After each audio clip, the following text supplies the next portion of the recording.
Breaking news today. The war in Ukraine will not be resolved quickly, the head of NATO has warned.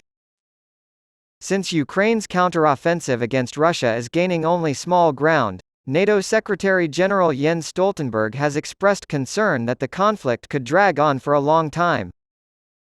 The campaign has been going on for months with no major breakthroughs, despite the best efforts of Ukraine's supporters in recent weeks. In the coming months, the situation on the ground is likely to shift, and Russia may try again to attack Ukraine's power grid. Most wars continue for much longer than anyone anticipates at the outset.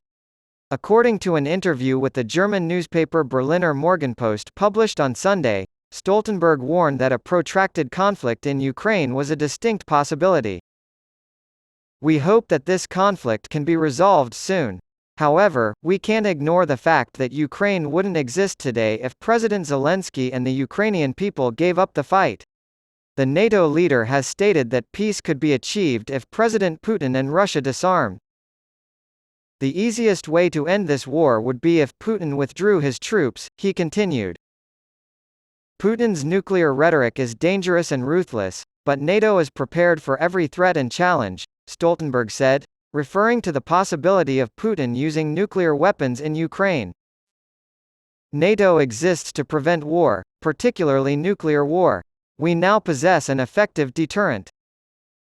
The head of NATO has stated once again that Ukraine will join the alliance soon.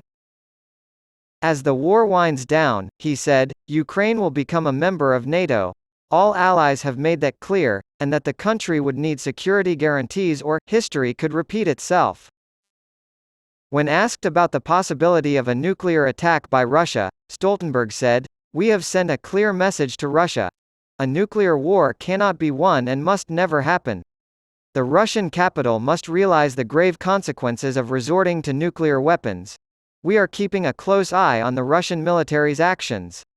There has been no change in Russia's nuclear forces that has prompted us to take action at this time. Time is running out. Ukraine's counteroffensive against Russia has yielded only small victories so far at a high price." Ukrainian forces finally reported retaking a settlement on Friday, when they said they had taken back the village of Andriivka south of Bakhmut. Fall brings worsening weather and more difficult fighting conditions, so time is of the essence for Ukraine to make a significant gain.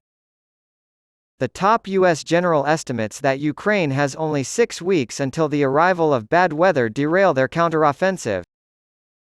Chairman of the Joint Chiefs of Staff General Mark Milley told the BBC, "There is still a reasonable amount of time, about 30 to 45 days worth of fighting weather left. After that," he predicted, "mud and rain would make it harder to move around on the battlefield." However, Ukraine has shown it is willing to continue the battle no matter the conditions. Military intelligence chief Kyrylo Budanov admitted progress on the counteroffensive was slower than he had hoped. He said that Russia's defensive lines were well planned and heavily laid with mines, which made the battlefield situation complicated. However, hostilities will continue, the counteroffensive will continue, he said, despite the fact that cold weather was a reality the military could not ignore. The future support of one of Ukraine's strongest allies is in question as the 2024 U.S. election approaches. Ukraine's fight against Russia has been aided greatly by military aid provided by NATO, and the United States in particular.